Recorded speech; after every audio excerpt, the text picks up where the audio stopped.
We continue our ranks and analysis for each position here on the Fantasy Headliners for Fantasy Baseball in 2019. And for first base, are we going to see a new name at the top of the ranks or a familiar face?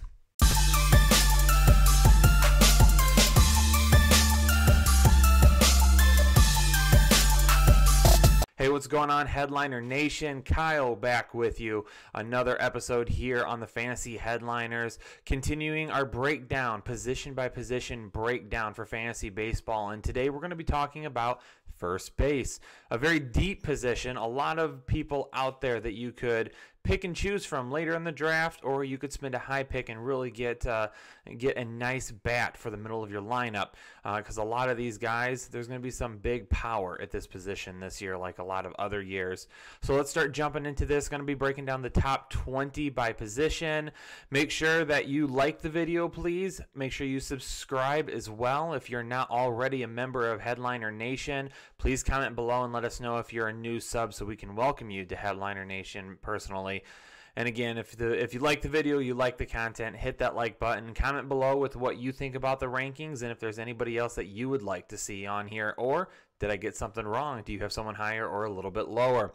Getting into it now, let's start from the bottom up. Going to go with number 20, Carlos Santana, back in the familiar confines of Cleveland, Ohio. So Cleveland Indians get their former first baseman back. He spends 1 year in Philadelphia before coming back home. Carlos Santana, not really the Carlos Santana of old. He didn't have a great year last season. He's not going to offer much in terms of power or average, but because of the lineup he plays in, he could offer some decent RBI opportunities. In one of our other videos, I've already said that my preseason pick for AL MVP is going to be Jose Ramirez, who will probably hit right in front of Carlos Santana. And then we still got to watch Francisco Lindor. It sounds like he's going to be out for a while. That could end up hindering some of those numbers from both guys, especially Carlos Santana. But we'll see how that plays out. Right now, more of a bench guy, somebody that's going to be on free agency that you might stream or pick up if you have any injuries. Ian Desmond coming in at 19 out in Colorado, a first baseman in Colorado. He's got first base and outfield eligibility though. So, this is a guy that you would think being in Colorado in that ballpark would have an excellent season. In 2018, it was pretty disappointing for him though, unfortunately, and he had a very roller coaster type season. That roller coaster type season began with a 178 average in April and March. Then he slightly gets up to 267, a little bit better in May, and then in June he starts to get a little bit better, goes to 261, then all the way up to 321 in July. So June and July, really good months for him. Hits 8 home runs in June, only 2 home runs in July. But overall, the season a little bit disappointing. It was a roller coaster as that average, after hitting 321, goes all the way back down to 176 the next month. So it was really hard to rely on him, and more than likely will also be hard to rely on him in 2019, considering his eligibility is at 2 of the deepest spots in fantasy baseball. Eric Hosmer coming in at 18. He's not going to offer much upside, but he could be reliable. He's a guy that you kind of know what you're going to get. The move to Petco Park last year didn't quite hurt him as much as a lot of people would expect. Obviously not known as a great hitter's ballpark, but he didn't do too bad last season. So, he's a guy you bring in. He's going to offer a little bit of everything in each category. But with that being said, he's not a guy that I would personally draft to be my first baseman in fantasy baseball. Coming in at 17, and just to make a note real quick, everybody I have on here has at least 20 games in the prior season at first base, which in a lot of leagues, especially like an ESPN Standard League, you have to have 20 games in the prior season to carry that eligibility over, or they're slotted into being the starting first baseman for their team, which is one guy we'll see up at the top of the ranks here in a little bit. But Buster Posey comes in at 17 because he played more than 20 games. I think he had about 32 games at first base last season. So having 32 games at first base lets him carry over that eligibility. I talked about him already in the catcher video. So with this, he's not a guy I'm drafting as a first baseman. If you draft him as your catcher. Do not draft him to play first base. The average should be good, but the power is really nothing. He doesn't offer a whole lot in terms of power. Will there be RBI opportunities for him? There's some talk that Bryce Harper could land out in San Francisco if that were to happen. That offers Buster Posey a little bit of protection in front of him, offers him some potential, a potential bat that's better than him hitting in front of him. So it could be a good addition, but if you're drafting Buster Posey, he's going to be your catcher. Max Muncy is coming in at 16 for me. He's not a real average guy either. He had a career year in 2018, a very good year. He might be a guy that you grabbed off the waiver wire pretty early, and he helped you out. A career high 481 at bats. But let's talk about the 2 seasons in 2015, 2016.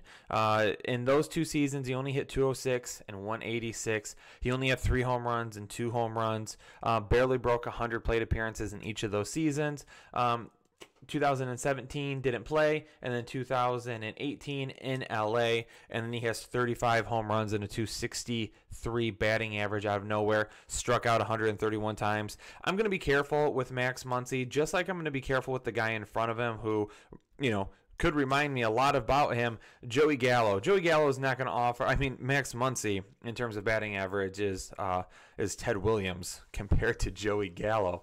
But Joey Gallo is also a guy who, if you buy him, you're buying him for power. I would buy Joey Gallo before I buy Max Muncy, though, because Joey Gallo, he's going to strike out a ton, and he's not going to have a great average. So if you play in a league that doesn't count averages or strikeouts or either or, depending on, again, what your settings are, he's an excellent addition.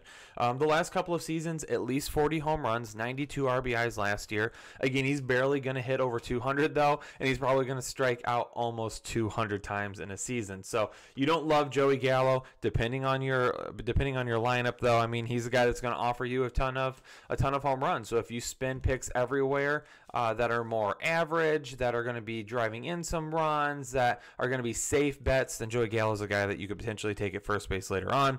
Edwin Encarnacion, new to Seattle, first baseman for Cleveland last year and DH.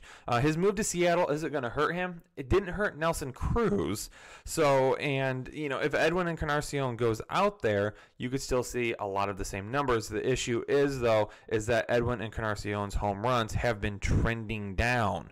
That's what he does. That's what he's known for. If you are drafting Edwin Encarnacion, is to hit some home runs. So if he doesn't offer you 2 of those, he's really not worth owning at all. So he's a guy that maybe I pick up as a speculative ad at the end of a draft, but he's not a guy that I'm investing in as my starting first baseman this year. Josh Bell is coming in at 13, and boy, I love Josh Bell as a prospect. I still like him a lot. The batting average was up last season, but the home runs were down.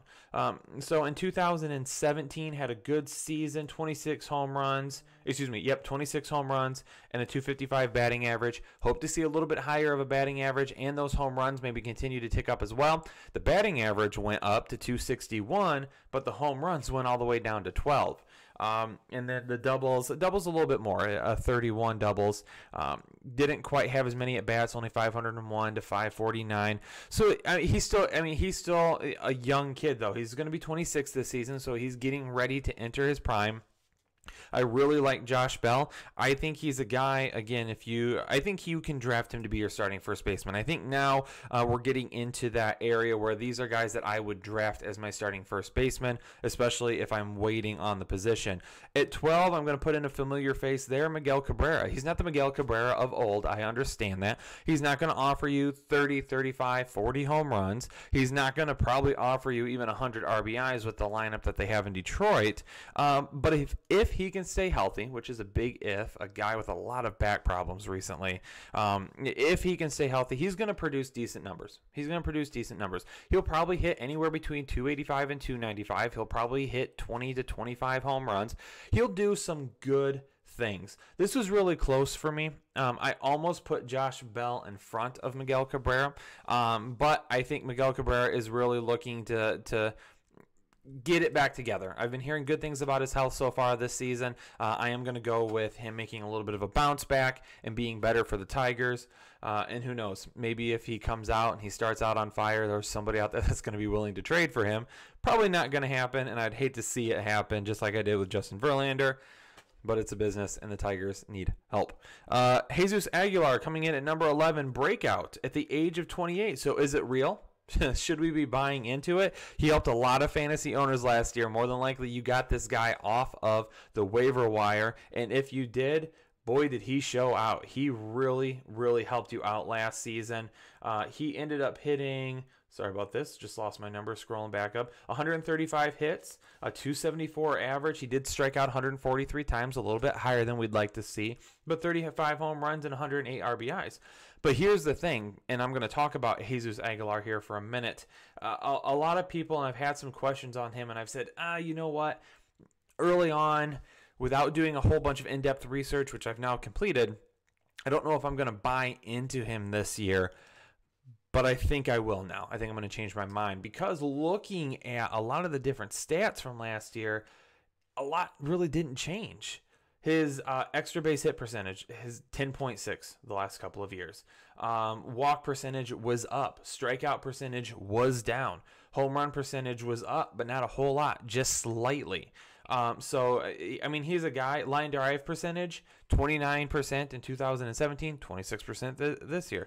Home run to fly ball ratio, 16.2, 16.7. Fly balls that were on the infield compared to the outfield, 10 and 10%. So the guy, I mean, a lot of his stats, a lot of his metrics, a lot of his ratios add up over the last couple of years. So it's not like 2018 just kind of came out of nowhere, because honestly, it looked like he was trending this way anyway. So I'll buy him for 2019. I think he has the opportunity to possibly be a top 10 first baseman. And I went back and forth with this next person. And this next person at number 10 is Matt Olson, first baseman out in Oakland. The power and the RBI upside is 100% there. The kid can smash.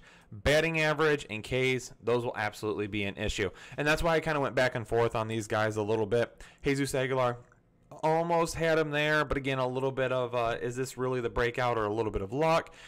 Matt Olson, I think the power and the RBIs, I mean, those are something that won't disappear. I mean, he's not going to hit for high average. He's going to strike out a lot. We know what he is.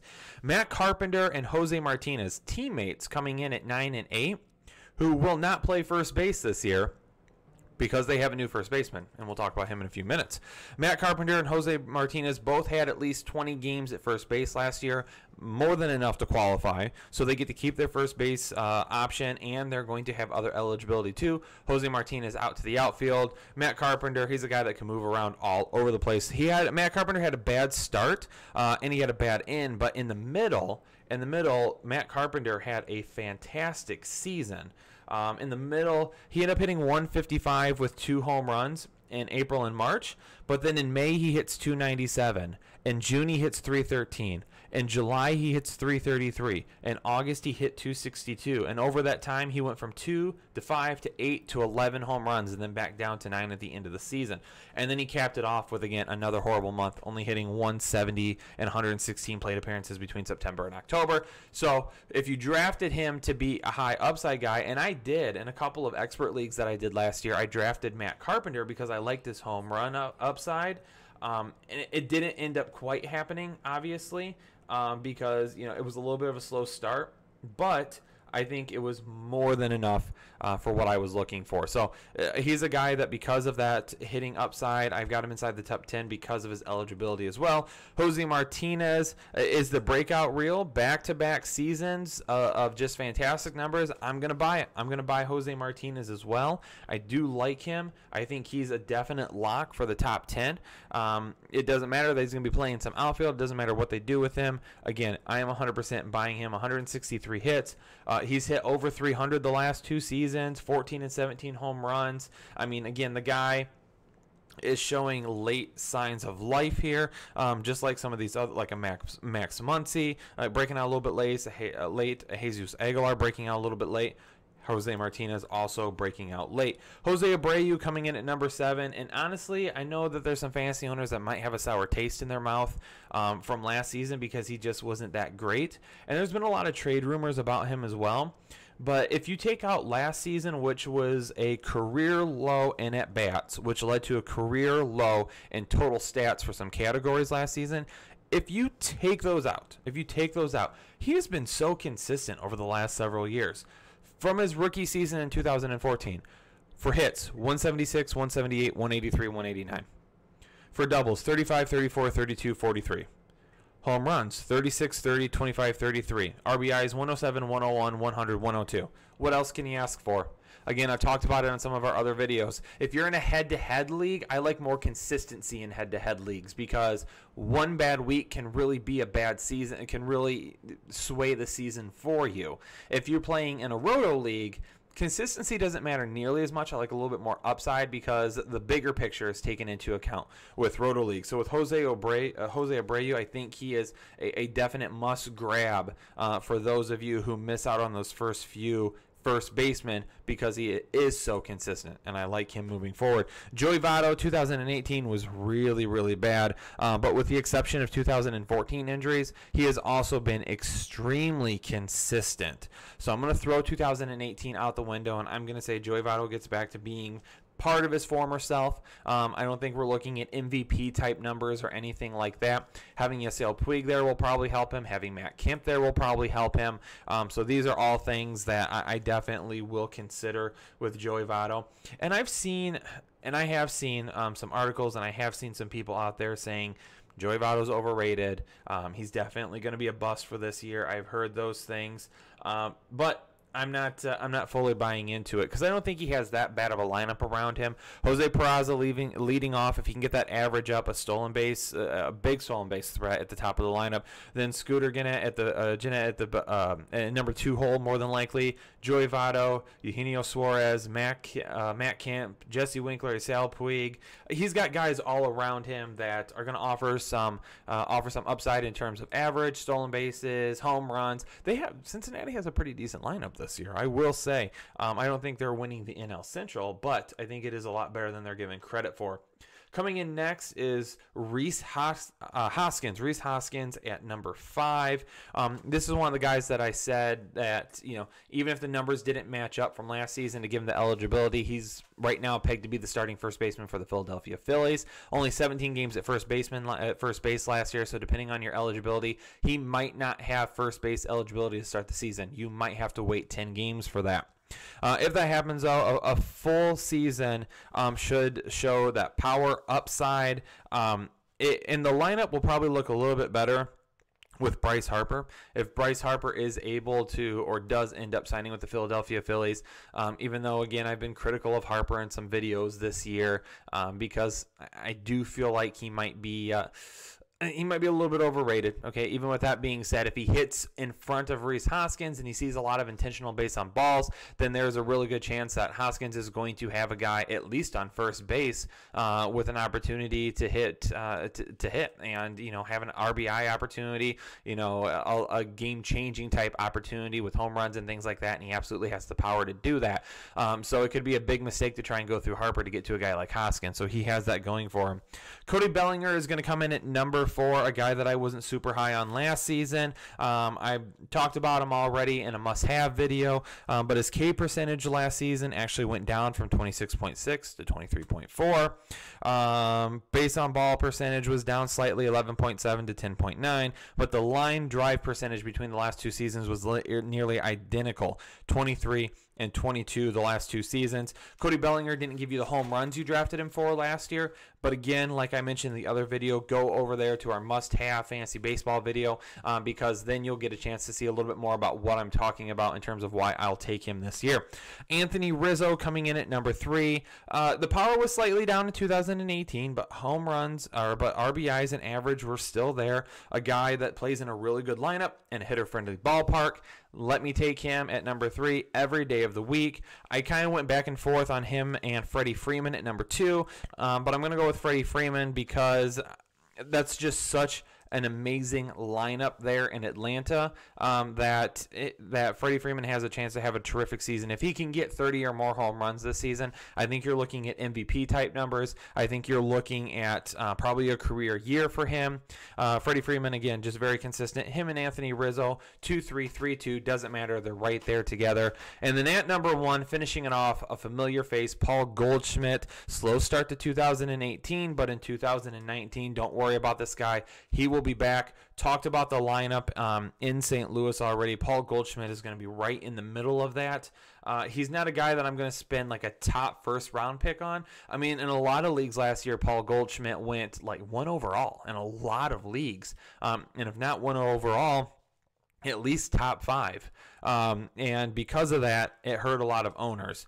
I don't think I'm going to go that high with him this year. There's other people that I will go with this year for those kind of first few picks. I think he's more of maybe a late first round, early second round pick. So you won't need to jump on him nearly as early as you did last year. If you pick at the backhand of the first round, you've got a real legit shot to grab Paul Goldschmidt this year in St. Louis for his first season, looking at a bounce back campaign.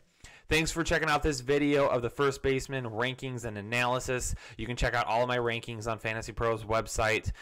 Please stay tuned, though, because the Fantasy Headliners website is going to be coming soon, and that will have all of our rankings on it as well. Make sure you like the video. Make sure you subscribe to the channel if you haven't done so yet. We would appreciate both of those things. Looking forward to talking to you all in the comments. Make sure you comment below if you have questions or if there's anything that you want to bring up about the video or players that you would move around. We pride ourselves in being on one of the most interactive sports channels here on YouTube. Thanks again for tuning in. I'll check you all out on the next video. Have a great one. Thank you.